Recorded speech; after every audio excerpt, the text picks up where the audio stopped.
Okay. I would like to call our October workshop on the 10-year plan update to order. All of us except for Bonnie are here. And I believe I will turn this over to Mr. Jeff. President Pedersen, before I begin, we talked earlier, you would like a little update on some of the work that Liz has been doing. And I'm wondering if you would mind adding that to our workshop agenda item. Rob? You need a motion? Yes, I think it'd be best. Move that we add Liz's additions, her report to the agenda. I'll second. Thank you. All those in favor of adding Liz to the agenda, please say aye. Aye. None opposed? All right, There we are. with that, actually put you on the spot. They were just kind of asking me some questions about who you've been working with and how that's been going with the Christmas tree on the property. Yes. Just a real quick, like the groups that you've been working with and things Yep. like that. Okay. Well, I have met with 3 different groups. So I've met with the prop shop, which is the food shelf, and also a couple of people from the community. I think it's the family liaisons from City of Eden Prairie Schools. And they are all connected with families in need. And we had the idea internally is like, well, we have these Christmas trees at the Spring Road property. How about we find a way to gift those to families of low income? So the organizations I talked to are super excited about it. They're offering up ideas how they can help collect live tree stands, because what good is a live tree if you don't have a tree stand to put it in? So we have earmarked the second Saturday in December for this event. Still working on details. I have to let the groups know that we're officially on for this event so they can start on their end soliciting donations of tree stands. And then also they're going to help promote the event to the audience that we wanted to get this out to. So I've been working on drafting the organization of this event because, again, limited parking out there, getting staff get it on the staff calendar because we'll be the ones that'll have to cut some trees down, create a little sort of mini Christmas tree lot, and then also have signups for people to come. Because again, it's limited parking. We want to stagger people as they come. And then we'll also have some free activities for people to do, whether that's some kind of craft activity, make an ornament for their tree that's going home with them. We'll also provide them with instructions on how to care for their tree and how to dispose of that tree. Depending on where they live, like City of Eden Prairie offers free Christmas tree or free yard waste drop off. They're a hauler who picks up their trash, might pick it up for them. So providing all those details, and we'll do that both in English and in Spanish, because those are the languages that the organizations I've been working with feel would be the most benefit. So it's a bit more coordination to do, getting a sign up that is in both English and Spanish, and figuring out on then. So that's the big event on the radar. That's coming up, like I said, the second Saturday in December. We also have a buckthorn removal event that is going to happen. It's the Saturday after Evening with the Watershed. So I think that's the 25th. An Eagle Scout wanted to do a project, so I've been working with him, actually meeting with him tomorrow to organize a volunteer buckthorn removal at the Spring Road property as well. So that'll be a combination of, we've selected the area, which is just as you're driving up the driveway right before the house on the left. So there's a pretty thick buckthorn packet area there. So I'm coordinating with him. I'm purchasing all the supplies, which we'll be able to use for future buckthorn removal projects as well. We already have 2 weed wrenches or uprooters, have some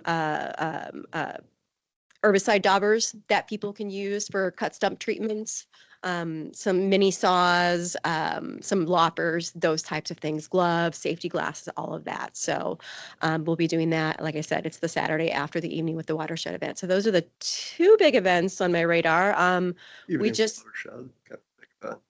What's that? And the Evening with the Watershed. Oh, well, yeah, of course. Yeah. We are up to about 75 RSVPs for that, including 8 staff. We have, we invited all of our volunteers.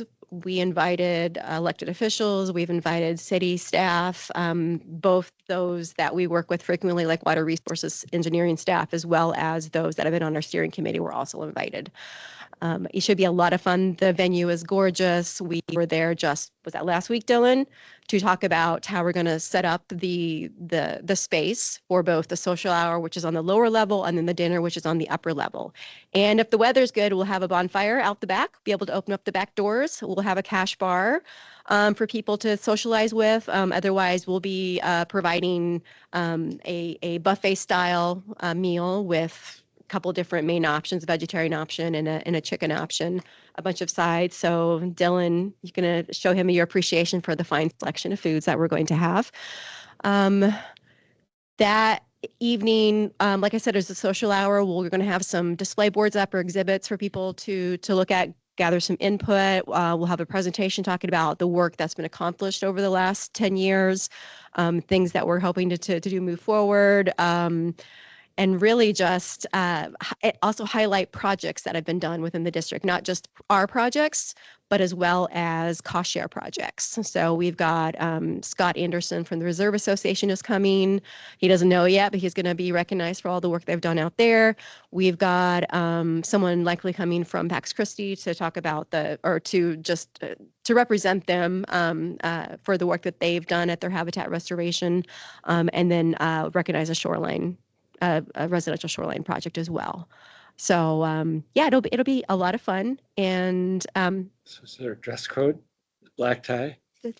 yeah, very formal. Wanted it to be, but it Floated me down. We kind of feel like it's a business casual vibe. So Could you be know, outside though, too, right? what's that? Could be outside. If you want to go by the fire, yeah. Yeah. But it will have the back doors open, as long as it's not like super frigid or even if it is frigid, as long as it's not raining, as long as we don't have precipitation, then we'll look at opening the back up. But yeah, just, like we're all dressed right now is fine. It's nothing, So no black tie. I have another question. So do we have to be concerned about, or do we have insurance for this kind of a thing?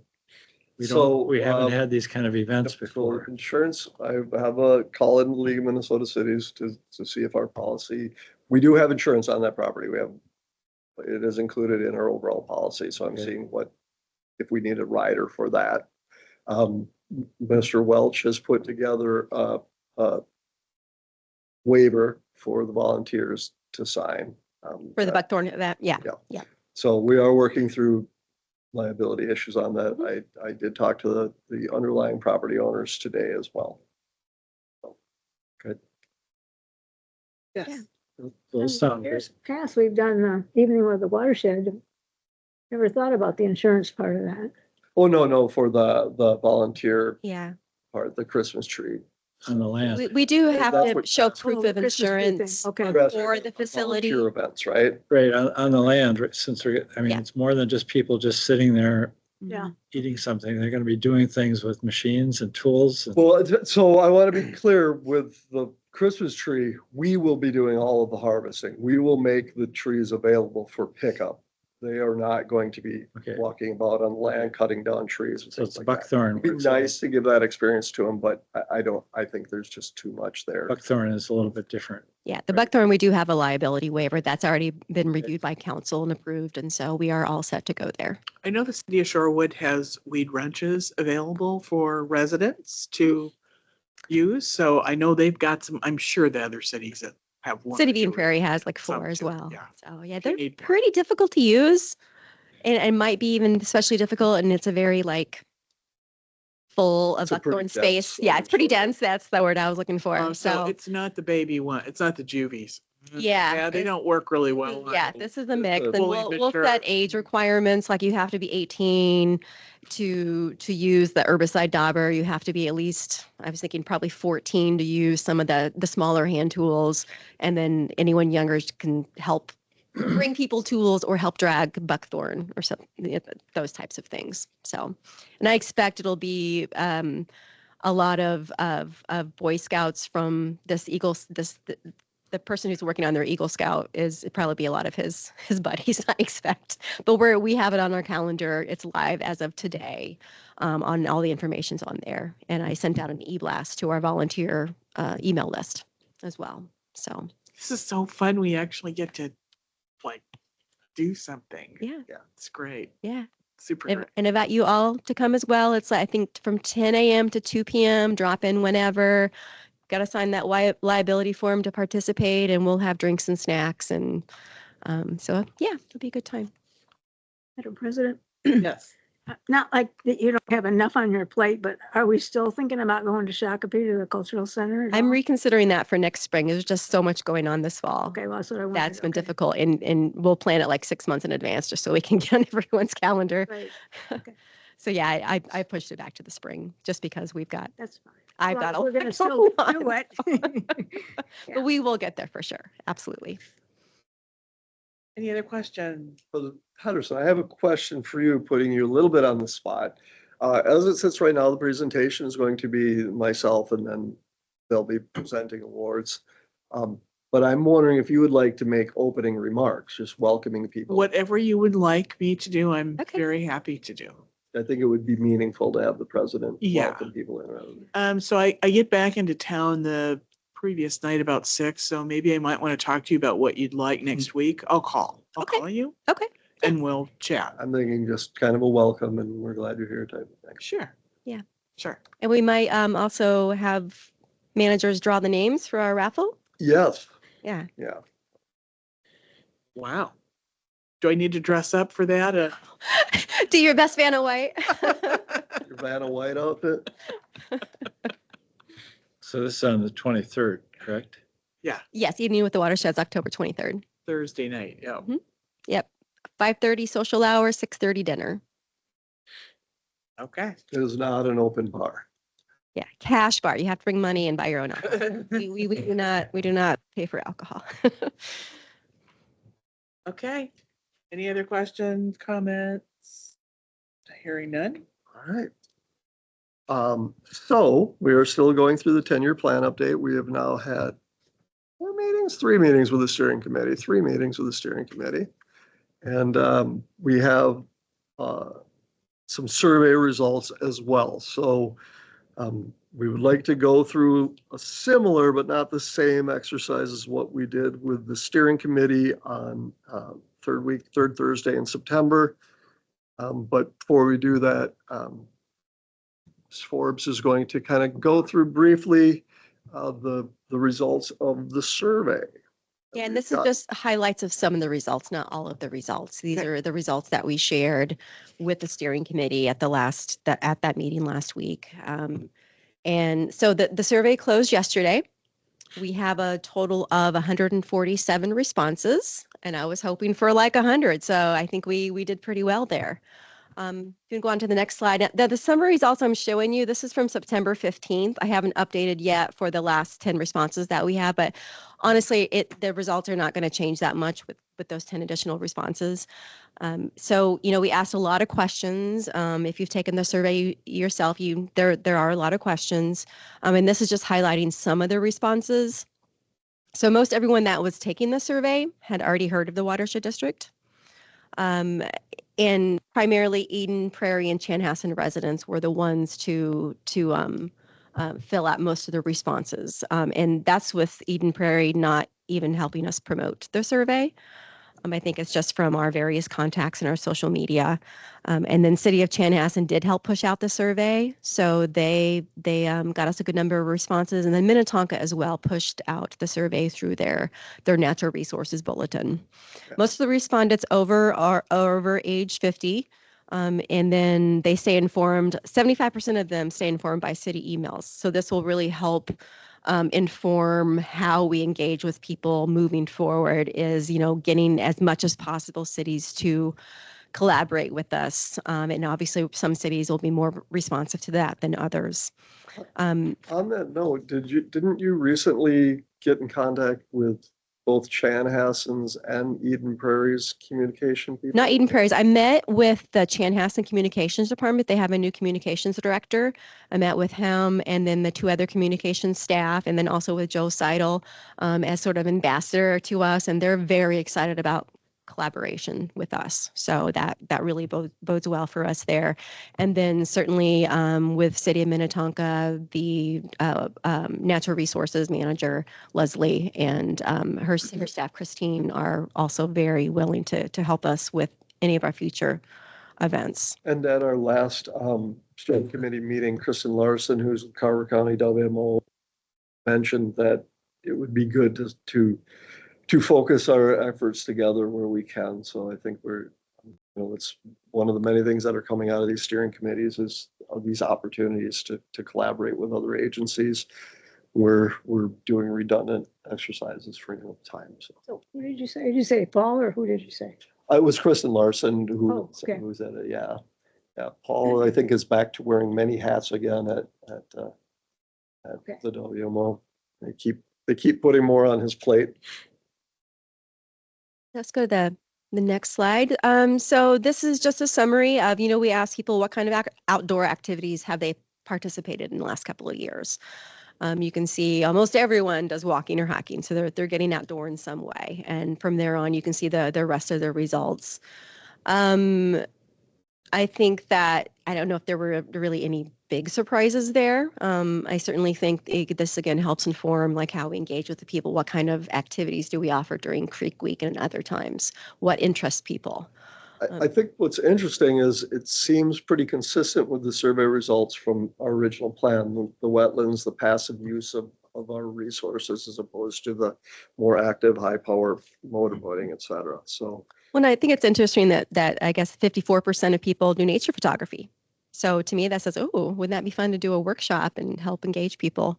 Even if it's just taking pictures with smartphone cameras are so good now. You can get some really wonderful photos that way. So it'd be good to perhaps bring a guest speaker in or some kind of workshop along those lines. Manager DeVal could give a workshop.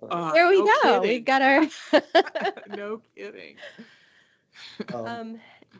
The algal blooms, I would be curious if we had done this last year, if that would be the same. And this year has been particularly bad for algal blooms. We've seen it in most of our lakes, most of the metro area lakes. But otherwise, I think they seem really consistent with what we've seen in years past. The exception of the top one, I think that's changed a little bit, but I think that's a lot of the PFAS and people are more aware of chloride issues that we're seeing in here. So Yeah, the next ones are, we gave them a list of goals and asked them to rank them. And there's the fallout there for those ranks. Same with ranking what water-related goals or what methods you think we should use to achieve these water-related goals. So the first and second one there are related. And then third is what are your concerns related to land within the watershed district? Again, we gave them a list of items. We did also offer a space for them to write their own, and there was some response. I don't have that summarized on here, but there were a few write-in responses, not a ton. So yeah, I don't know if there anything there that surprises anyone when you take a look at that. Deer. Overabundance of deer. That's pretty interesting, isn't it? Yeah, it's ranks least important to people.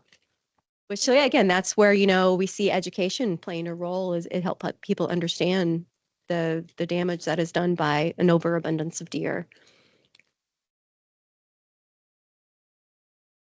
And then this is the last one I have just summarizing is what do you think is the best way for the watershed district to work with others to protect water resources? And so this was an open-ended response. And so what I did there was gathered like words, terms, and then so the size it indicates like how often that was brought up.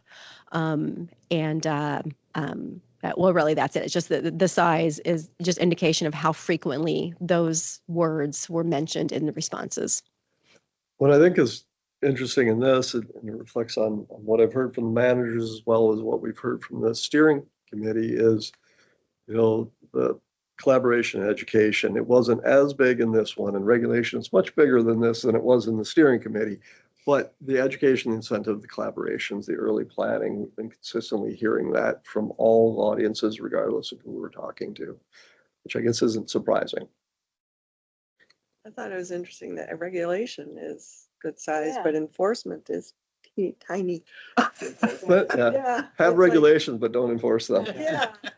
Good point. All right.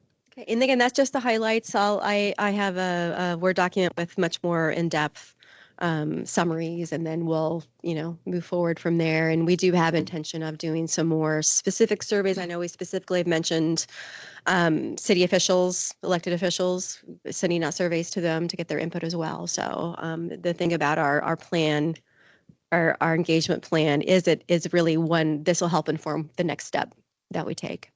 I guess, I know you haven't had much time to react to it, seeing it the first time, but that would be a question I'd pose to managers. Are there audiences you think we should be targeting, or are there ideas in here that we should be burrowing down further on and getting more granular results? Knowing full well that we'll probably get the same survey respondents this time, the next time. But we're hoping that things like what we're doing will open us up to new audiences and we'll start hearing from different groups, different populations within the area. And we've been invited to join the Community Engagement Impact Council. They meet, it's monthly or every other month. But Eleanor and I went to their meeting, I think it was 2 weeks ago. And so I connected with someone from the Eden Prairie Library, the Hennepin County Library in Eden Prairie. So that has developed into a partnership where during Winter Salt Awareness Week, last week of January, we're going to table there. So it's really opened some doors to organizations that we haven't had much interaction with before. So that the Community Engagement Impact Council again includes organizations such as the Prop Shop and Prop, and then members from the Eden Prairie Schools Community Education Group. We met with at a different meeting, we met with the Eden Prairie Schools, the person who's in charge of finding high school internships. So there's collaboration there for potentially getting an intern through them. I would love to get especially a native speaking a bilingual student to help reach out to those communities that we don't have much interaction with. So yeah, a lot has happened in the last month or so as far as making connections with different community groups. And so I think that'll, again, really talking with them, getting input for them is really going to help development of our next education and outreach plan as part of our 10-year plan. This group focused geographically in Eden Prairie? The CEIC, Community Engagement Impact Council, I mean, it has Eden Prairie School people on it, but organizations such as the Prop Shop have a much wider reach. You don't have to be a resident of a city. And so there was, like I said, Hennepin County Library representative there. There was the editor of the EP Local News was there. So it's really a mix of people just helping. She was there to help get information about events. Of the others that were there. There was a private company there. I don't recall their name offhand, but they were representing some of the work that they do in the community. So yeah, it's a really diverse group, and it was all just sort of making a connection, making another connection, and then end up getting invited to this group, and where they have like an agenda and a topic, and the topic this last time was to talk about us and what we do, and see a lot of kind of light bulbs going off in the group. Say, oh, we could do this with you. So it was really a great opportunity, and I'm really, really happy we were able to make that connection. It's nice to see that just even going through this process of working on the 10-year plan is creating more opportunities for us. Yeah. Because of who you're getting to know Yeah, in the absolutely. process. Well, and So- and honestly, it was talking with Lori Hack from the city of Eden Prairie, talking to her about, we have these Christmas trees. It'd be really cool if we could do this. She said, let me connect you with our city community services coordinator. And then from there, connected me with the Prop and the Prop Shop and others. And then, so yeah, it's really grown from there. So yeah, it's just taking that finding someone to talk to that has connections. So Super. great. Yes. I think the collaboration with the cities is going to be key because you get more bang from the buck. I mean, obviously you want to reach out to the residents within the district, but the more we can do what you're doing and those contacts leading to other contacts. Yeah, it's been We've had just a huge jump in connections that we've made over the past month or so. Yes, so, kind of on that note, Liz and I are going to be meeting with Carly Whitner and Lori Hack from the city of Eden Prairie next week to talk about, one, our existing grant program, the obstacles that they're finding, where they're having to balance what they apply to for us between the two of them. So is there a way that we can better foster those collaborative projects with them? Andrew and I will be meeting with the city of Chanhassen with all of their construction inspection people in 2 weeks to see how we can coordinate those, especially closeout. That's what we're running into, because developers like to pit the city against the watershed and say, well, the city told me we could do this. And so we're trying to, can we coordinate that closeout? So we go on to sites together. So Chanhassen and Bloomington and Minnetonka now are inviting me to the development review committees. So, yeah, we're making a lot of inroads based off the steering committee that's working with the cities. It's been, and, I mean, it came out of the steering committee, nobody asked the question. It was the elephant in the room that always sat there. Because as many of the managers here are aware, we've had such an adversarial relationship in the past with the cities. And so, we had to establish that trust again to be able to go in and start working with them. That we're not here to make your life difficult. We're here to find opportunities where we overlap and we can stop fighting about that and just get it done. So it's been nice. I've been excited by the things we're seeing with the cities. So do you think that's really accelerated, or maybe that's not the right word, but since you've been an administrator? Oh, yeah. Well, I don't want to toot my own horn, but yeah, I mean, I've made a concerted effort to do it. And I think it helps that I sat on the other side of the table, so I understand their frustration. They have a limited pot of money, and so I think I We think did so. have some adversity before you caught on, so Yeah. good to hear that. But I also think, when Leslie was at Eden Prairie, she was very good about reaching out. So I think the cities themselves are also starting to come to us with ideas because they have that trust again. They're like, okay, well, they're not going to just make us do something that we don't want to do. So, working with Eden Prairie Parks to install the shallow monitoring wells, Scott and I will go out and mark up some areas. Then Amy, their parks director, will send her or Matt out to look at the area and adjust accordingly what they want. So we can get multiple purposes from the same area. When I got on, it was so adversarial, Oh, obviously. bad. I don't think you came to many of the meetings and you didn't come at all. And, but I think that we're more, hopefully they're getting a sense we want to do projects with them and I mean, the bridge was a huge one.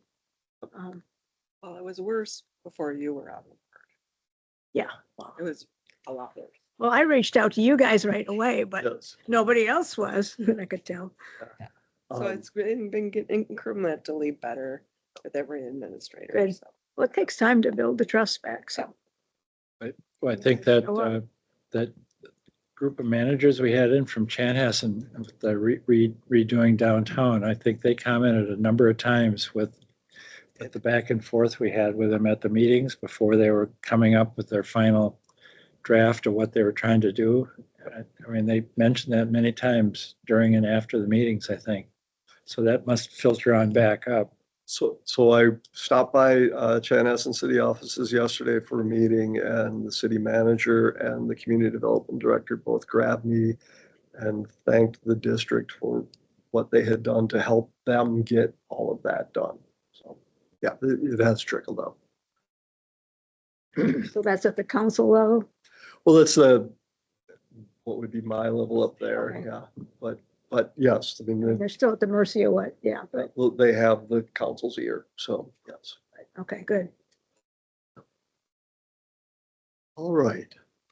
Anything else on this? Anything you want us to focus on with our next survey? I think once we get through the strategic planning part with the strategic planning committee, I think we're going to want to come back and revisit our mission, vision, values, and goals. They're at draft stage now.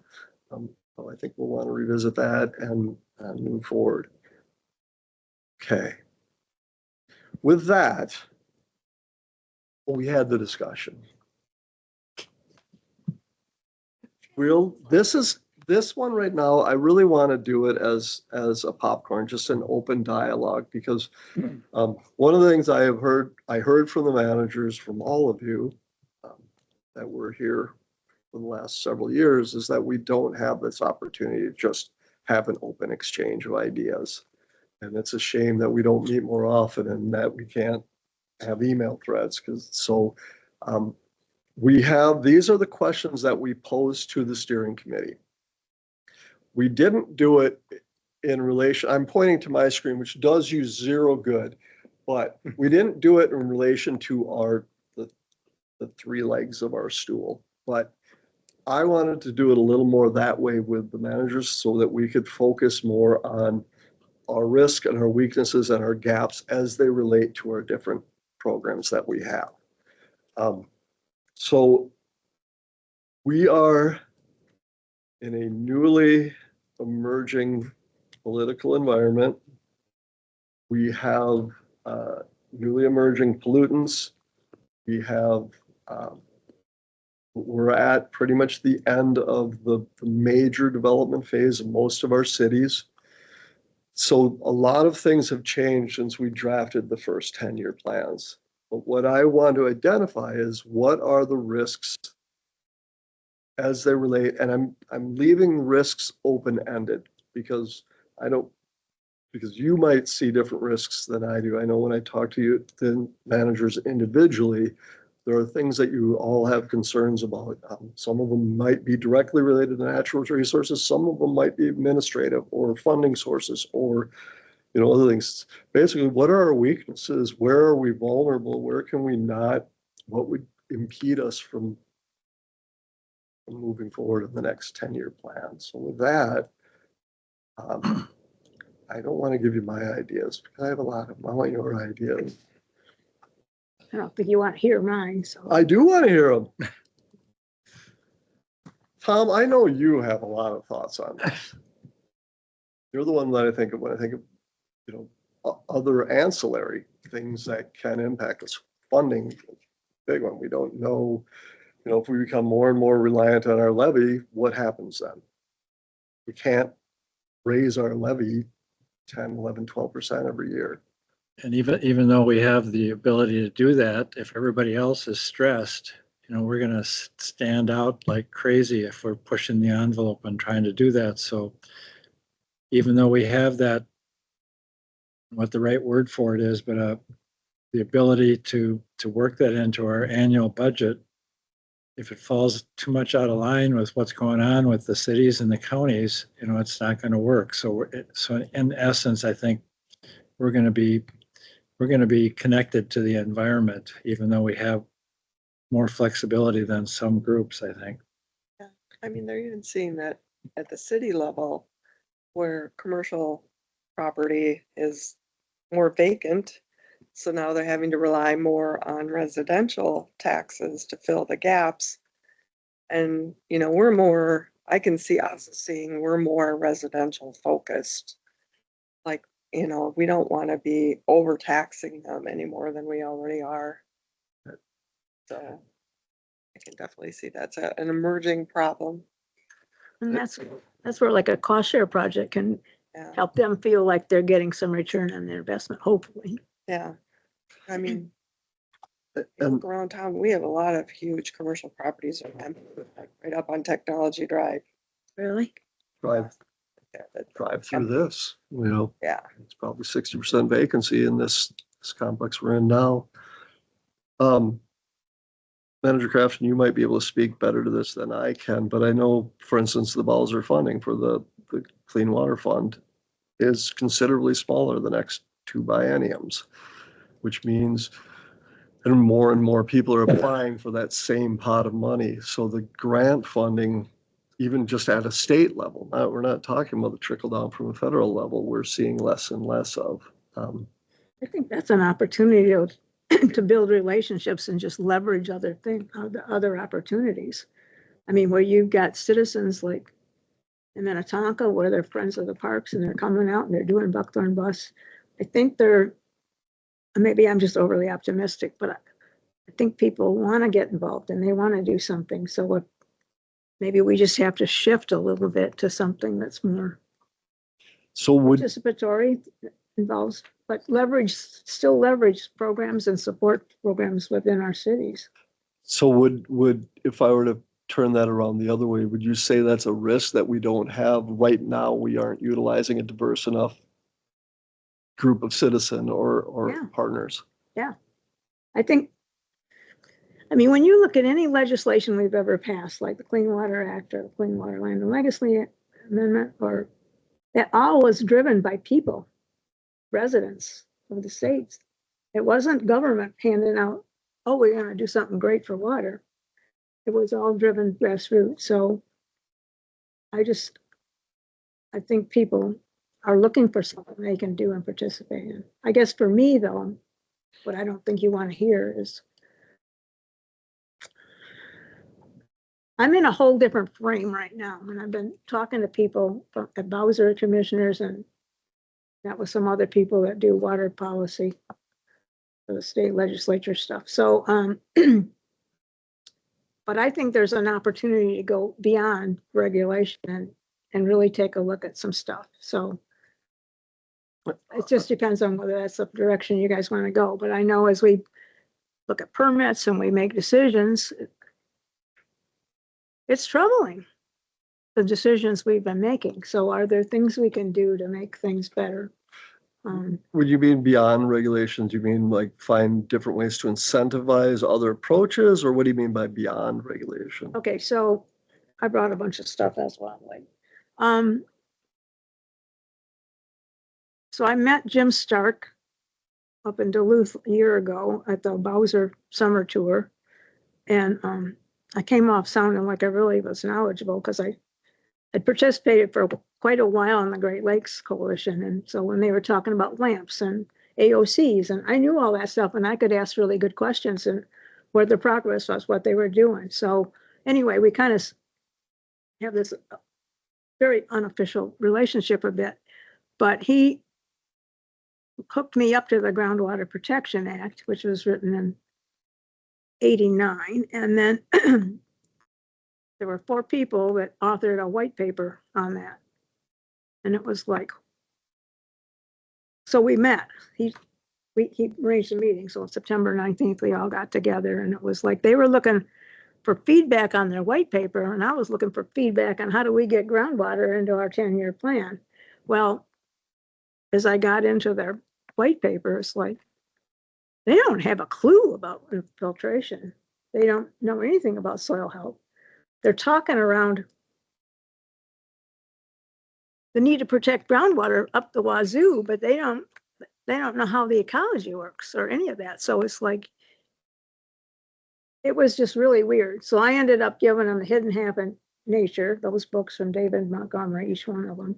And he also gave them Water for the Recovery of the Climate, New Water Paradigm. And so we'll see what happens if they read it and come back to me. But several of them were working with Paul Watzka, who's a person I've known for, I don't know, 15 years probably.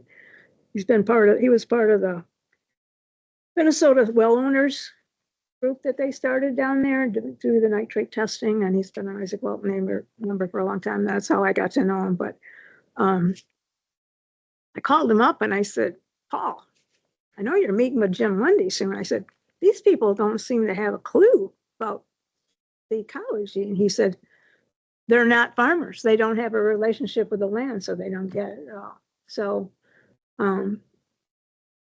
but that paper, the Water for the Recovery of the Climate, is something that really resonates with me. And so I brought some of the chapters in case anybody's interested, but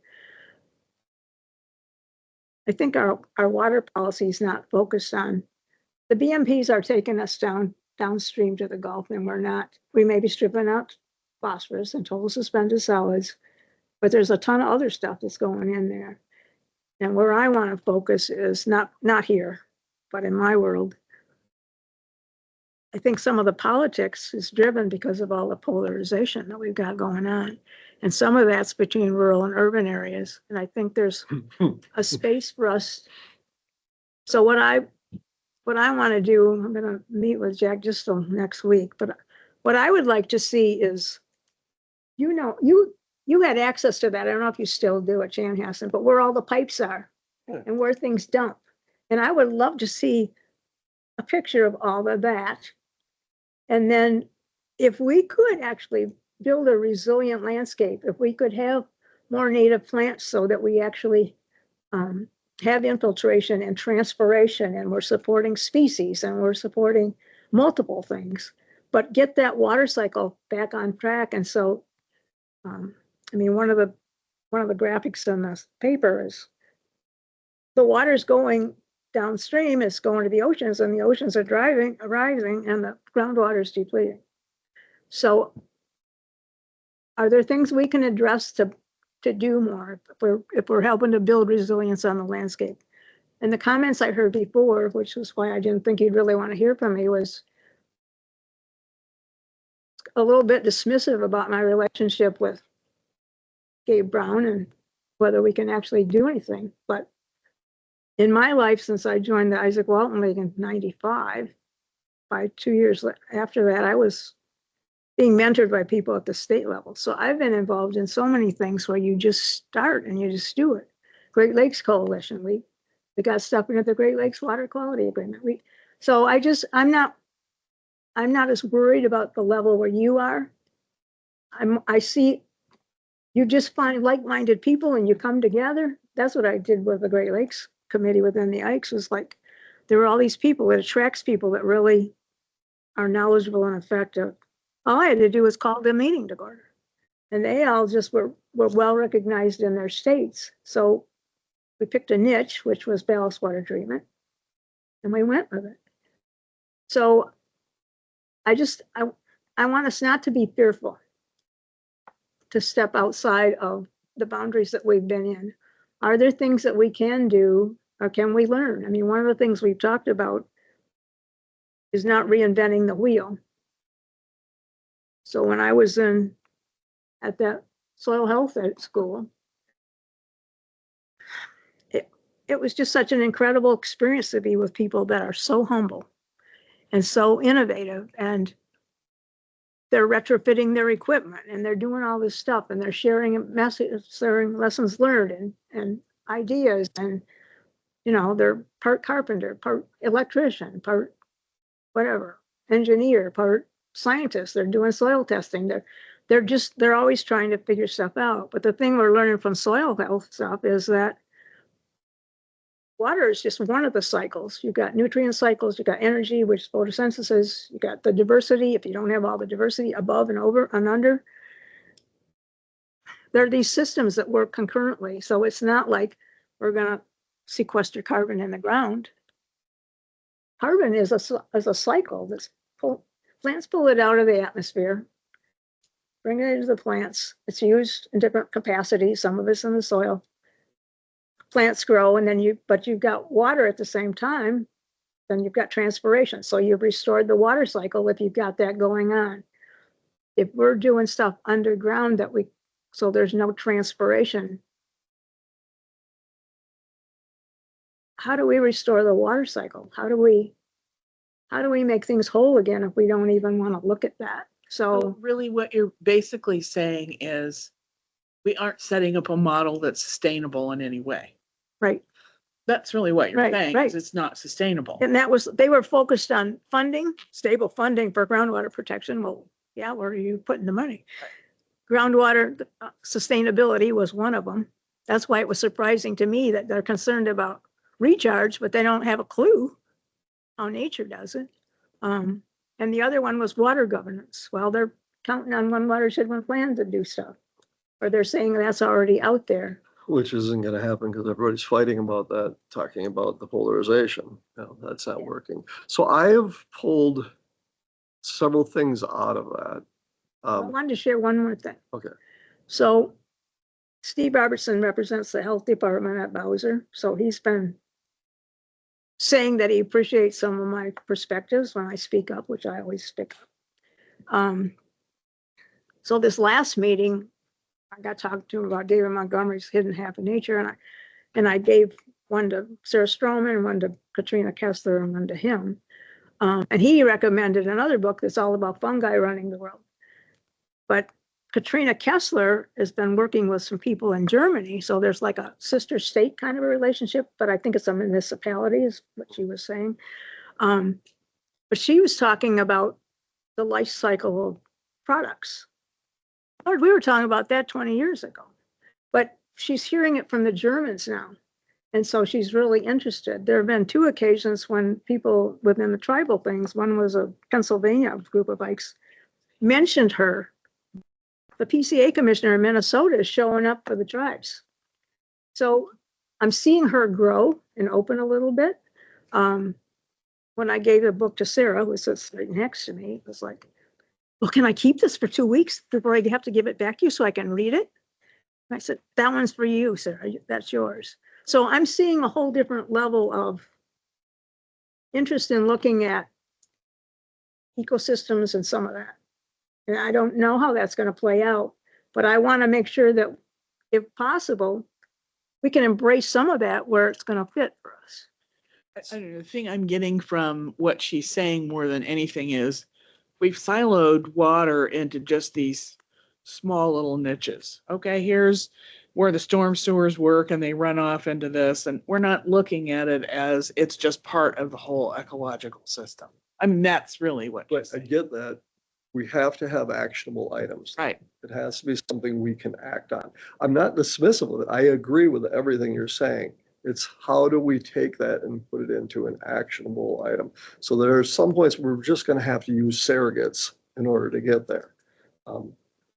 Where we won't be able to measure a mycorrhizal mat. We're going to have to say, have we created conditions that would be conducive to having that? So that's something we can point to on the landscape and actually plan for. Well, we've never done this before, so there's going to be failures, there's going to be lessons learned, there's going to be, and we got to be open to all of that. There's a book by Ray Dalio, and he was an investment person, very successful. But he poses 3 questions. First one is, what do you want? What is it you want? The second one is, what's the truth? What are the realities? And the third one is, given number 2 and the realities, how are you going to get to 1? And I think, but he suggests that you have to be open. You have to be open to making mistakes. You have to be open to learning. So for me, I guess I would want to keep asking, what is it we really want? I mean, do we want our lakes to be clean and we want our creeks to be healthy? You know, we're working on the lake thing's going to be fabulous, hopefully. I mean, we're really targeted there, but and then Jack's got his model thing with systems approach. Yeah. It's got stressors and drivers and stressors, characteristics and attributes. So I'm going to try and get him to show me that, but it's all the research is kind of taking 2 variables and then comparing them, and then what do you got? But we haven't had a real good way of getting arms around systems. So I don't know if he's got something that, if we can identify some drivers and stressors and things and figure out some actionable things. I don't know. I have no clue, Terry. I just think Well, be open. we've been meeting with Jack a lot.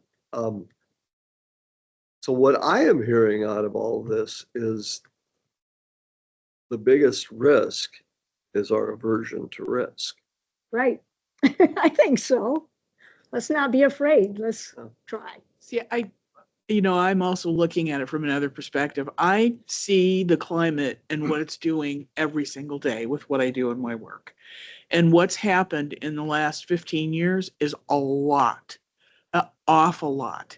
I don't think we're keeping up with where climate change is really going. I don't think we're thinking about what's going to happen in 10 years, in 15 years. And the further we fall behind, the further we fall behind. Well, I don't want to see the end of our world for our children, our children's children. I'm interested in, we've got to stay put with where is climate change happening and be in advance of where it's going, not always reacting to what happens So in the past. So that's another risk actually that I said I wasn't gonna give my risk, but that I've seen is like, okay. Research at the federal level is gone. Yep. We're not gonna rely on it. So that means Atlas 15 isn't coming out. I mean, I haven't heard anything was supposed to be out this year. And it isn't. So, And that was the one that was supposed to take into all of our current knowledge about forecasting as opposed to always looking backwards, right? Yep. Mhm.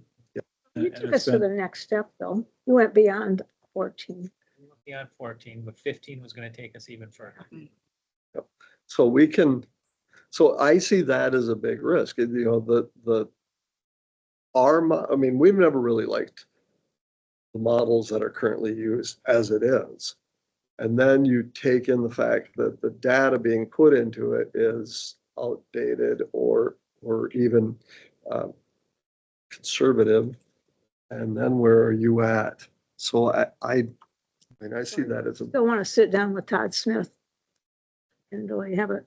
So, But where I deviate from all of you is that, and that's what this water for the recovery of climate is about. It's not just the pollution from emissions, it's the land use. Because we disrupted that water cycle and we're not doing good around. We're causing the problem, Oh, yeah. causing aridity, we're causing the warming. I mean, so to me, if we can do more native plants and find places to do resilience within our, especially if our cities are open to that. Minnetonka's doing all kinds of neat resilient stuff and Bloomington's trying to tuck so stuff in. I have a so. question for Lewis. So Mhm. one of the drivers we're talking about here is how the need gets worked into the community in that. So can you reflect or make any comments regarding how the watershed started in Minnesota? You know, its early stages, what drove the basis to actually establish the view of the world when it started? yeah, he's given this speech every year for. I know, what, but 30 years? I'm just asking because it seems like it relates to this. We're trying to find a way to hook into all the stuff that's going on right now.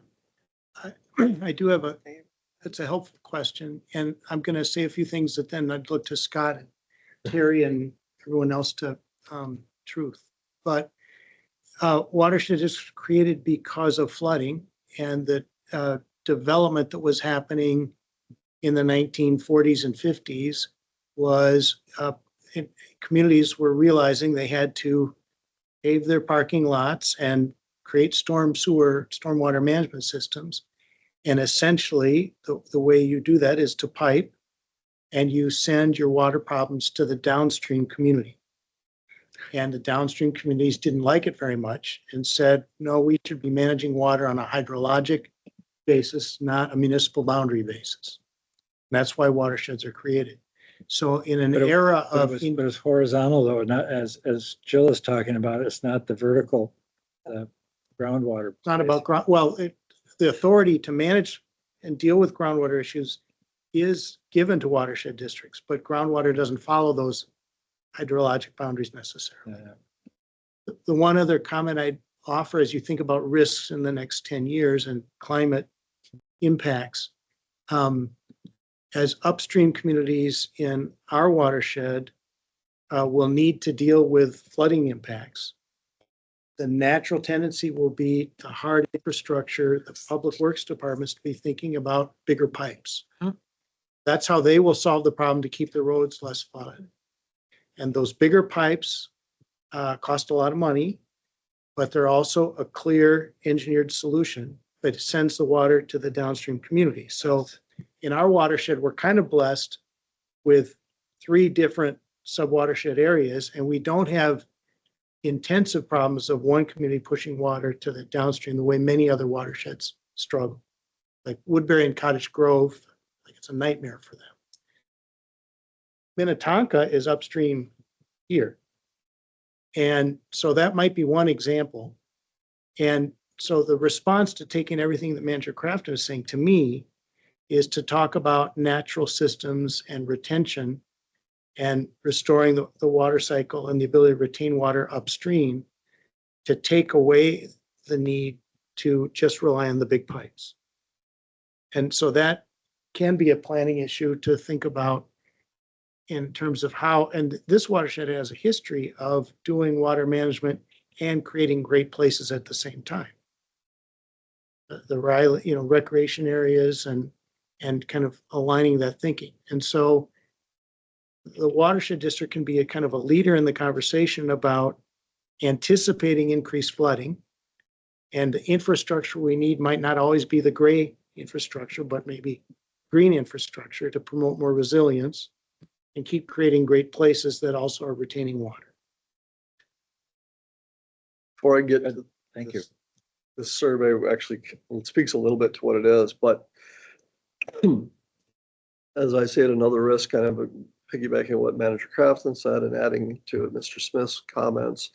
Right now when we look at a stream restoration, we have started to look at an ecological restoration plan, but we're still really staying within that floodplain corridor. We aren't looking beyond that. We aren't looking at acquiring easement and restoring the entire floodway. So we are still thinking, well, we're thinking much bigger than we thought when we just said, well, let's stabilize the channel.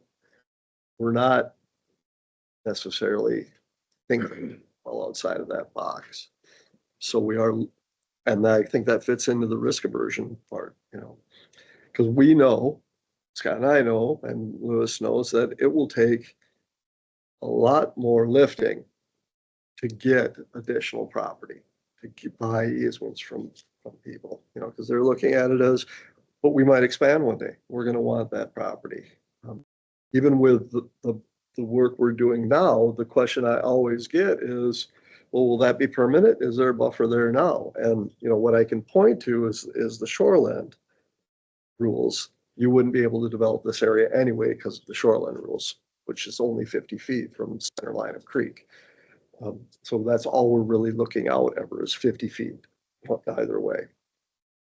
Maybe there's more opportunity there. What this chart shows is this is a survey of the Minnesota Association of Watershed Districts put out in 2023. Jan and I did this. The orangish color is current priorities.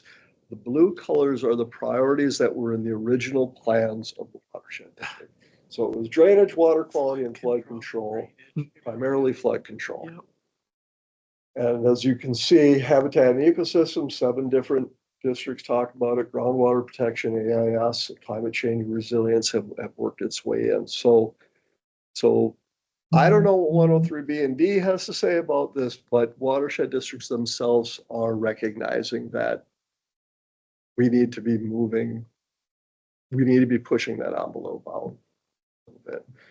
Maybe it's something where when we start talking about the next resolution, it might be to re-examine 103B and D and authorities and purposes. It kind of comes back again to your point about having actionable items. We can come up with all these things, but if we can't figure out how to make them work, then it's for naught. But it also seems like the watershed groups, districts, they're the kind of a natural spot to have the experts to deal with it. The cities aren't necessarily, they have too many different conflicting issues to deal with, but the watershed seems like it should be able to be the group that acquires the technical staff and also the process for how we deal with what Jill was talking about and how we work that into the system. Nobody else is going to do that. And with what's happening on the federal level now, with the dismantling of all the research, all the tools that used to support us, I think it's going to fall on us even more now to do that.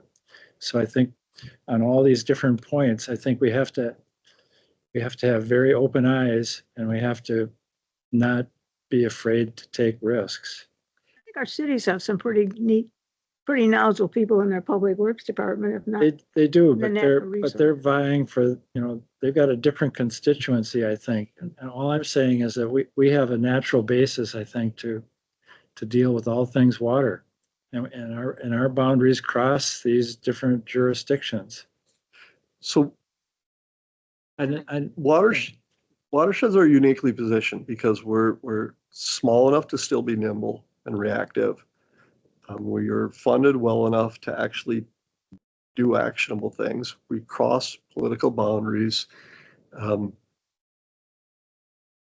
I don't know if it's a positive or a negative. You know, in some cases positive, some cases negative. We aren't really well known. We're, as a former manager put it, we're obscure but mighty.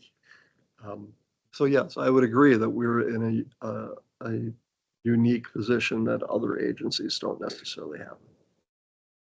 Well, I can see that a risk on our part is to make sure that we don't go so far trying to manage and regulate everything that now we take a step back in how the cities are wanting or willing to work with us. I mean, we need to make sure that we're not overdoing it. Gotta be flexible. Yeah, and yeah, that we're not over regulating, that we make sure that we're supporting them. Yeah, I mean, And then also the other thing is, I know I love the idea of let's try new things, see if they work.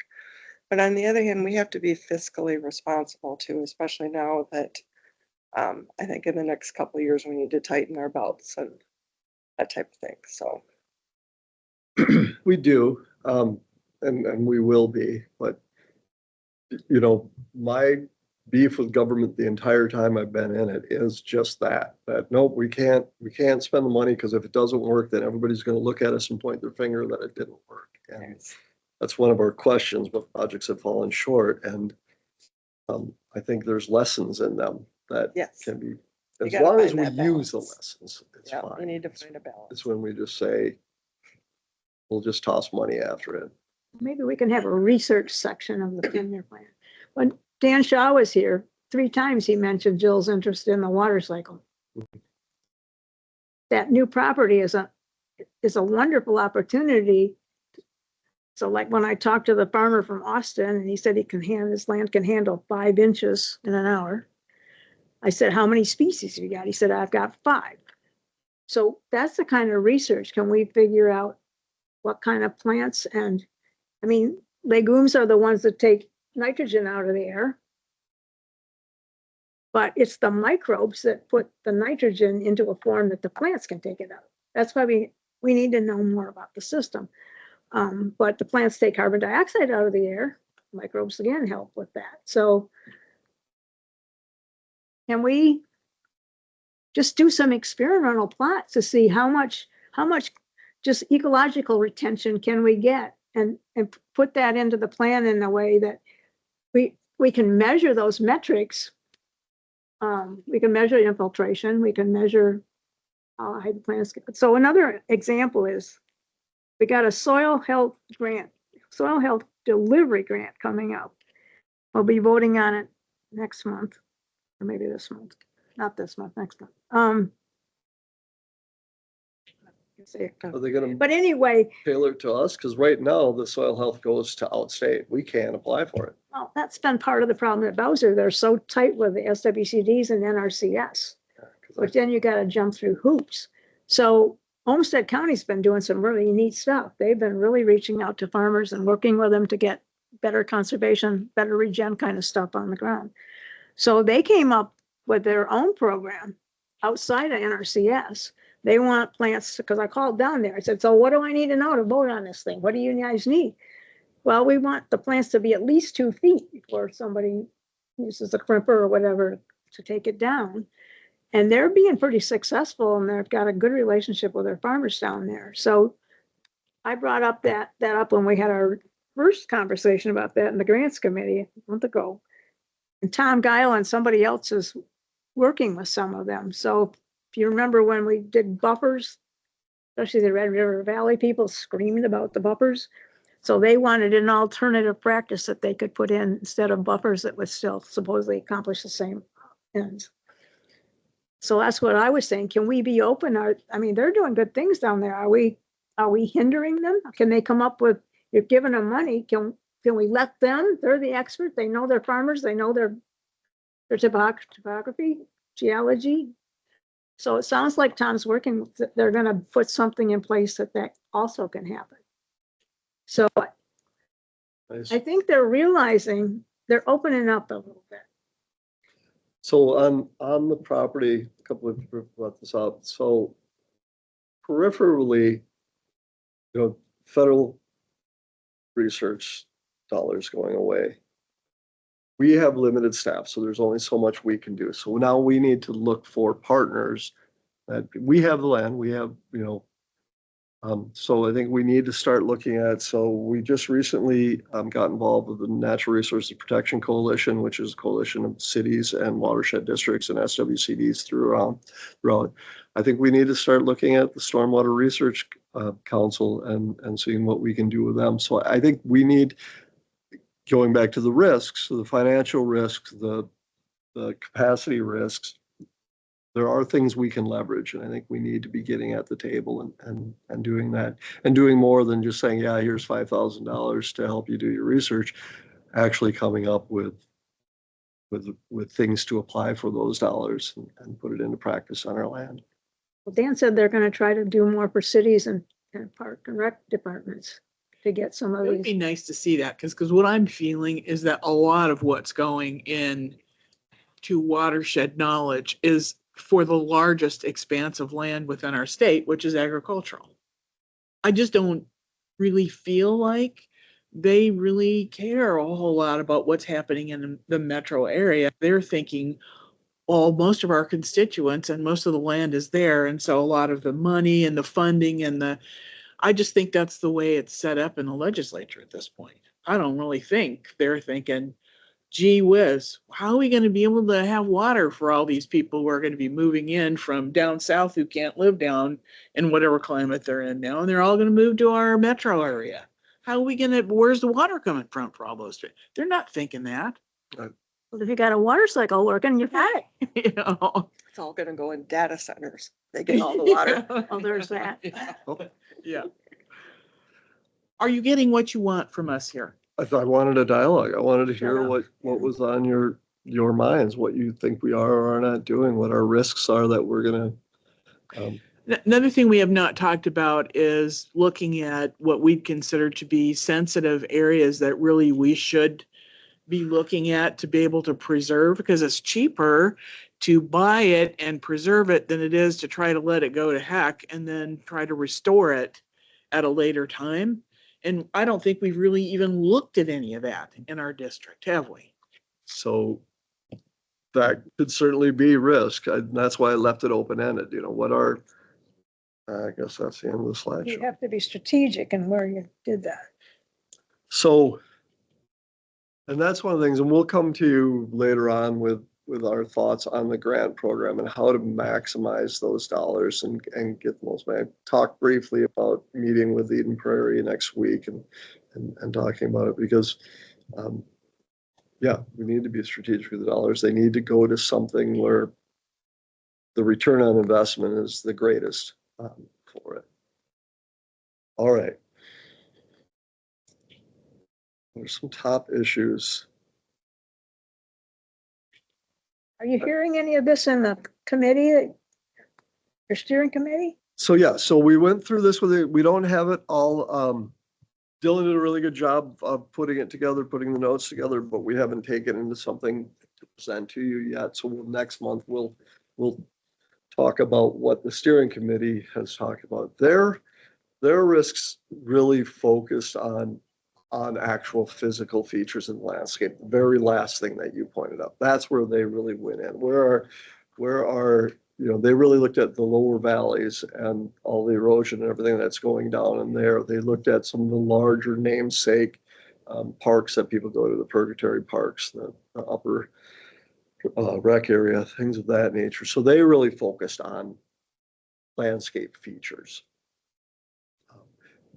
But I believe that all ties together with what we're doing here because we got to accomplish how are we going to protect that? What are we going to do with it?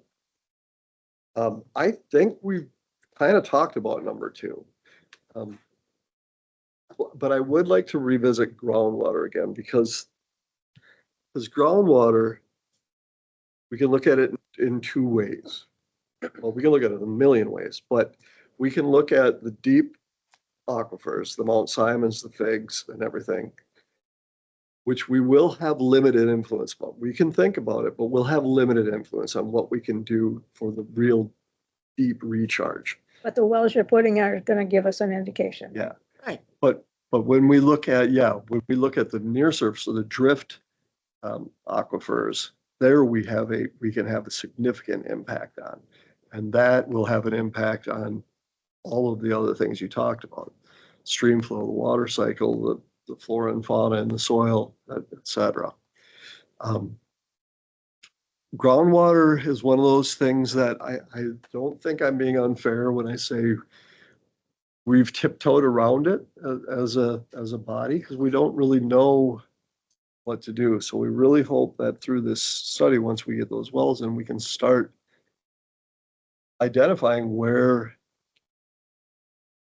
just more specifically what the issues are. And when that, we can come up with the solutions. We can come up. I still have a hard time understanding why we're not working more closely with the water plant for where we're putting in the wells. Do we need wells? They have, So we, for their groundwater plants, they have all sorts of well monitoring. so surface and that wells. goes into the deep aquifer systems. So then it's like, is that what we want to work with? Because Chanhasen's drift wells are dry, so they're not of any use anymore. Eden Prairies are all in the Fig, Mount Simon. But we have been invited to the table for the Groundwater Protection Coalition. That's Bloomington, Minnetonka, Chanhassen, Eden Prairie. The regional one, Pardon? that regional group that they're, So they had their first meeting 2 weeks ago, attended that. It's more a kickoff. This is what the program is type of thing. There wasn't a whole lot discussed at that meeting, but there does seem to be, I think they are looking northeast and saying, we don't want to find ourselves in that position, you know, the White Bear Lakes of the world. Yeah. So they're trying to get a little bit ahead of it. Yeah, because I know the groundwater plans have to look at recharge as well as Right. deep wells. So I mean, that's why it's important to be on those wellhead protection plan stages with the cities so that you can coordinate things. And it does fit into all of other stuff. It's like, Yeah. for instance, you can't infiltrate in not a Duisma area. What is it? It's the, well, yeah, it's the Duisma. You can't infiltrate in the Duisma. So, and if you look at Eden Prairie, it's a big blob. You look at Yep. Chanhassen, it's a big blob. So we've already eliminated all of that land from where we can do the recharge. So now we've got to start saying, okay, where can we do targeted recharge? Where will it actually really be effective? are you talking about clay? I'm talking about, no, so when you have a well field, there's a certain area within which it's illegal to infiltrate because of the potential for groundwater contamination, yeah. Yeah. So, Source water or drinking water source? yeah. So and I don't think I could find the map quick enough, but we have a map that when you take out the D soils and you take out the Duisma areas, we're left with less than half of the district really that we can truly infiltrate in. So that's another risk. You know, there's just only so much land to do it. So it makes, you were talking about all that much more important. It's how do we maximize what we do have? I do want to talk about number 3, because this goes back a little bit to what Manager Snellring was talking about earlier. We have done a number of projects, a lot of them really good, a lot of them really good and successful, a lot of them not as successful. Are there any projects that managers, maybe in hindsight, are scratching their head a little bit, like, maybe we shouldn't have done that, or I thought we were going to do this, but this came out of it? I have a few that come to mind, but Then we need eminent domain to help us. These people keep swapping out the territory and then you can't get anything. Yeah. I mean, is there time, if it's temporary, so you can get the project in? so you're talking about trying to secure the agreements for the upper Riley. They need to quit selling the property on me. So they've changed owners 3 times since we started. So we're still working through that. You know, one that comes to mind is the alum or the spent lime facility in Chanhassen. When it works great, but we have been troubleshooting it nonstop. And we're back to troubleshooting it again. I think there are a lot of lessons to learn from it, but that's going to require putting in some money to actually study what's going wrong with it. Another project is also around, Lake Susan, and that's the spent line or the water reuse, iron enhanced sand filter. But that was more, I don't know, construction issues, scheduling issues, technology issues. So So I it have to think- dry out at some point. Well, just it's not running when it's supposed to. It's been alarming. By alarming, I don't mean, I mean, the alarms have been going off because it's been overheating and then shutting down. Something I'd say though is it's more of an actively managed system Yeah. as opposed to what we've traditionally done in this field is more of a passive system of you build it and you just sort of let it go, as opposed to you build something that is mechanical that you now have to manage and maintain and make sure it functions. And one valve doesn't work, all of a sudden the system shut down and back order of supply. So that's something, I think that's a risk, right? I mean, as we look forward, more mechanical measures is where the industry is leaning, like pushing the envelope. It's more mechanical based. It's more, try this. Well, water's down at the low spot. I got to get it up high because that's where my good soils are to infiltrate. That's a pumping problem. Now so go ahead. No, I don't pose a question to the managers. So earlier you talked about, if we're just doing things underground, like an underground storage facility or something, we're not seeing any of the benefits above. As we come to less and less land available to put in BMPs, we tend to go underground because they want, we need a parking lot, we need the other infrastructure. Because all of it is framed with 1.1, 90, and 60. That's what we always look at. 1.1 inch abstraction, 90% removal of TSS, 60% removal of TP. And we don't look at anything else. Well, we look at rate control.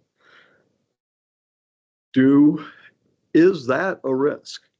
Is being confined to those three parameters and not looking at ancillary benefits a risk? I think a big risk is that we only focus on that and don't give any manipulation or any negotiation room to try to fix a bigger problem rather than just this little tiny thing. That is just a tiny little thing to focus on when you look at the ecological system as a whole. It's a very scary thing. Seems How like- often is it, we're just trying to pack more and more and more onto a tiny Right. piece of property? Why are we letting them put so much on a tiny lot? Right. Yeah. Oh, man. Because what got me thinking about it is we take all of these things together. Okay, so we're putting more stuff underground, we're relying more on mechanical mechanisms. That's oxymoronic. Whereas if we were looking at more nature-based solutions, we're not going to get to the 90-61.1. But there will be other benefits or a minimization of other risks that will come from it. The problem is, and I think I won't put you on the spot, and you don't have to respond to this at all, Louis, but the problem is we need defensible criteria. So we need to be able to, when somebody comes to us and say, why, well, you let them do this. Why do we have to do this? So we need to be able to point to something and say, this was it. This was the parameter they met, and this is why we allowed them to do that. So I want to get there, but I want to not have to be constantly asking Louis to defend us in court. Because some developer is disgruntled that we made them do something that perhaps we didn't make them. I often think if you were to take the amount of money the developer has to put in to satisfying what our requirements were, if you took that money and put it towards something that was a larger objective, and you were able to negotiate how much that might be, where it's gonna go, combine it with other developers' monies that are coming in towards, oh, another underground system. You know, what could we actually have done with that? And the amount of time that we're paying Scott in which to figure all this out. Here we are. Negotiate. Like a regional treatment Yes, system type thing, yeah. I know. yes. So You let, know. let me use a real world example here. North Lotus Lake Park. City of Chanhassen, we could just say, we're not going to do anything. You're going to do your road project and you're going to have to meet that requirement. And they're going to do something, you know, pond, some reuse on the site, whatever it is they do. And I think, I think by doing the project the way we are, which really is a sticky wicket with our rules, the way they're written, I just think it's a really good example of, do we want to have the rules allow for more of that? I mean, you think about what Joe talked about in terms of that project that's got all those three components to it. Mhm. And they want their citizens to be able to get a credit on their water bill, ultimately. I mean, that was an incentive they were using. So I don't know if we can Yeah. leverage that or help with that or. I mean, I just think about Minnehaha Creek Watershed District able to work at larger projects at one time because they have the ability to negotiate with various businesses, community. I mean, you know what I mean? They're huge. getting bigger things accomplished because they've got the ability to be able to do it. One of the things they have that we don't have is they have a huge line of credit. Yeah. Literally, not, I'm not even talking tax base. I'm not talking, they have. James a was lot so of surprised that we couldn't get squat. Yeah, credit. yeah. But yes, I agree. And that's what Liz and I have been talking about with the grant program is how do we maximize it to those types of project? You know, we want to have something for the resident to do, you know, to do their bit. But well, I kind of look at those as almost a lost leader, you know, like in business terms, where here's some money, do something nice, your neighbors will look at it, you'll talk about it, it'll provoke thought about our watershed. But how do we look at, you know, I would guess if you were still with the city and I came to you, you'd probably have 5 or 6 wetlands that you'd say, yeah, why don't we try and restore these? You know, how do we go there with the grant program? Try and get that. I know in Chanhassen, I had dozens that I would like to restore. I know that there are banks that exist that really never, you know, they were maybe created in the late 90s, early 2000s that are degrading, you know, because of that. And perhaps that's where we put our money, you know, so start to identify those things that we do. How do we rely more on incentivization for projects rather than regulation? Mhm. And how to incorporate them into walk system. I mean, I look at Centennial Lakes and I'm like, how amazing was that? You know, You were going to say something, Tom? I was gonna suggest, I don't know specific projects, but it seems like on many of the things that we've dealt with, at least over the time that I've been here, one of the tail end things that is always kind of like dragging onto the projects is maintenance Mhm. Mhm. and what it is, who's doing it, and what's it gonna cost, and so who's gonna be responsible? So it seems to me that one element of this is if we could figure out a way to make that a bigger component of the project. It's got, and comes down to money again, you know, so somebody doesn't want to do it for 10 years, but you know, it's 3 years. We say, well, 3 years is enough to get it going and somehow it'll keep going, but it deteriorates.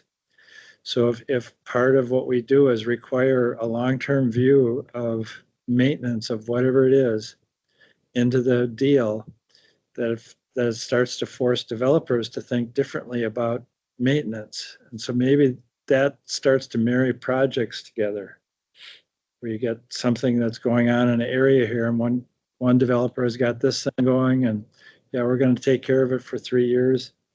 Another one's got one that's sort of semi-automatic. If the cost and the commitment on the part of the developer is big enough, then maybe they'll start thinking about it differently, and maybe we will as a watershed also. And again, part of the, and I think you've alluded to it, Terry, is the monetary aspect. So people are looking for savings, they're looking for returns. And this is something that will force a view of a component of how projects just sort of disintegrate. Yeah, if I have a 20 lot subdivision, I can sell each of those lots for $200,000. And you tell me that I can either put something underground and spend an extra $100,000 or lose 2 lots. I'm gonna go underground, spend an extra 100,000. Betcha. We gotta incentivize that differently. Yes, exactly.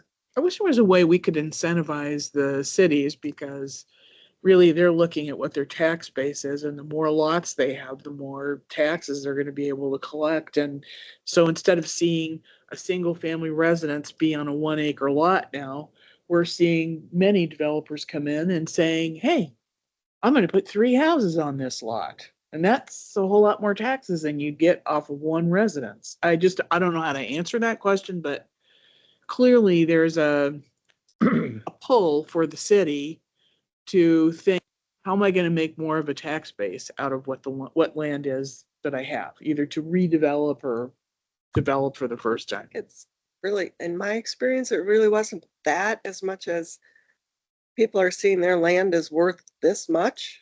Mhm. And so a developer has to pay this much. And because they realize it's a valuable property, but now they have to figure out how to get that money back. And the city really has no control over that, whether it's 1 lot or 2 lots. Developers just gotta be able to make their money back. And But they're going to approve it with 3 houses on it. if it's within There it is. their requirements, I mean, if you can do 3 1/3 quarter lots, yeah. We put some Right. hydrological constraints on what they can do. That's a tough, how do we do that? How do we do that? Anyway, So, sorry. but zoning and planning is just something we have to deal with. And that's something we talk about. When we come in, it's at the end. Developers hate us because they were told that they can get this many lots, and we say, okay, great, but here's our criteria. You have to meet this. And so Is there a way to work with the county on any of this? county, Where do they purchase the lots from? oh, yeah, it's usually private transactions, and then the city. So it's a private land transaction that the county will record it. But if we identified natural features that need to be protected, had an inventory of that so that when they went to get the property, that was part of the deed. Could ask them if this is gonna be a good fit for what you're trying to do, because these are the constraints these are the protections you have to have in place. Yeah, we would have to be careful. We could not establish protection for plants. We couldn't say, So I have to work with a DNR. it would have to be, it'd have to be another organization. We could look at easements though as something to offset stormwater credits. If we could give stormwater credits for the preservation of land, we'd have to do it enough though, so that it offsets that value that they're losing by not developing lots. I think that's a good idea. So I mean, that would be our way around that.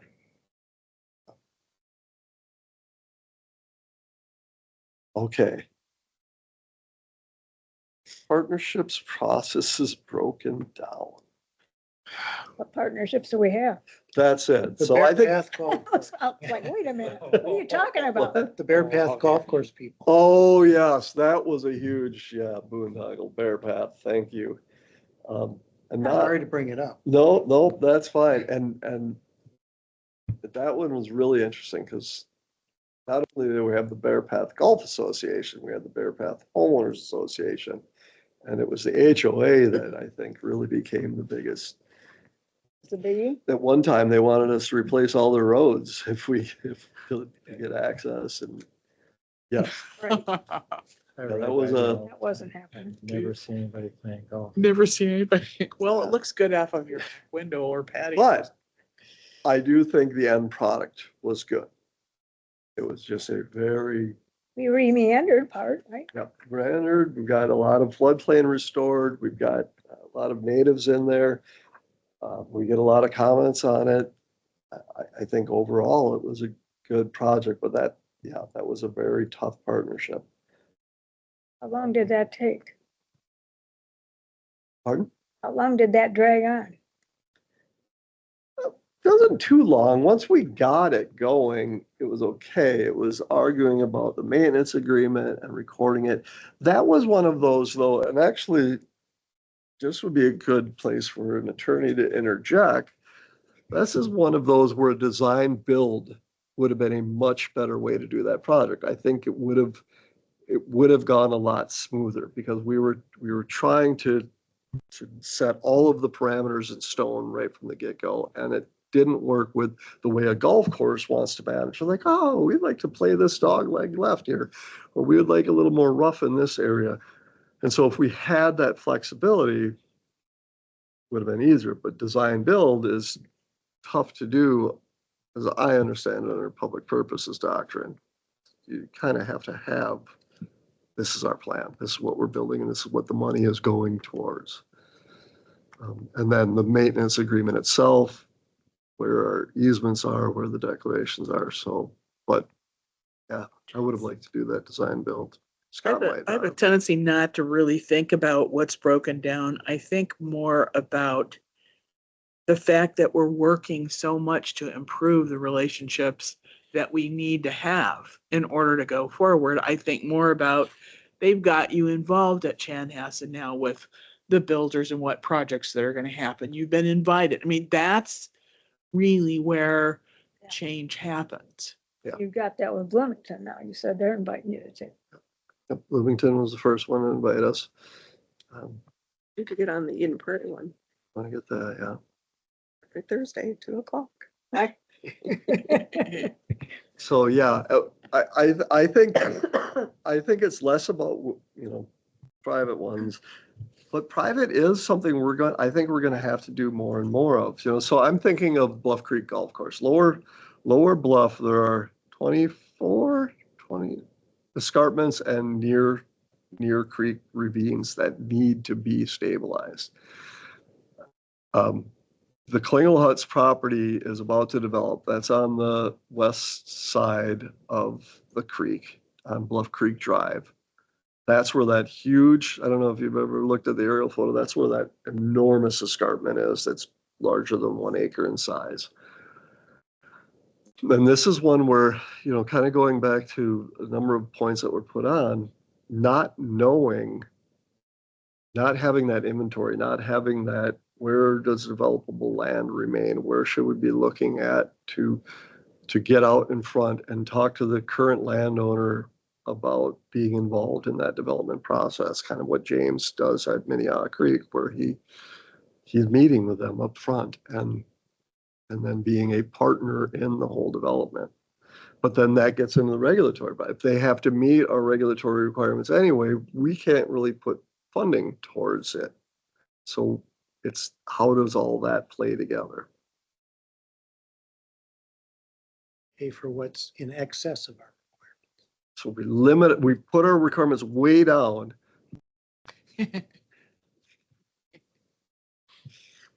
Oh, all right. Have we gotten, do what you needed here? I don't know. I didn't know We're what I going round in needed, so I circles, but wanted to have a dialogue with the board, is what I wanted to have, because we don't get this opportunity. I think you ought to read this Water for the Recovery of the Climate, because it talks about water in all its forms and the different places and how it's in animals and plants, and it's not just in a channel in a river. So It widens up the whole look of how we look at water. have you read David Montgomery's Happy Cities? Huh? David Montgomery, you talked about, have you read his book, Happy Cities? No? It's wonderful look at urban planning and It's a Okay. good book. it should be, yeah. Is that new or old? It's old, maybe 8 years old. Okay. Yeah, it's really, Happy talks about urban Cities planning and how by David Montgomery. He's a we- really we interesting plan guy. for He and his wife isolation. We don't plan for Are community. both very We plan to all interesting. be in our own little bubble and not think about anybody else around us. It's Well, the pretty- farmers are making soil. They're using, so like when Gabe uses 16 species, he's building.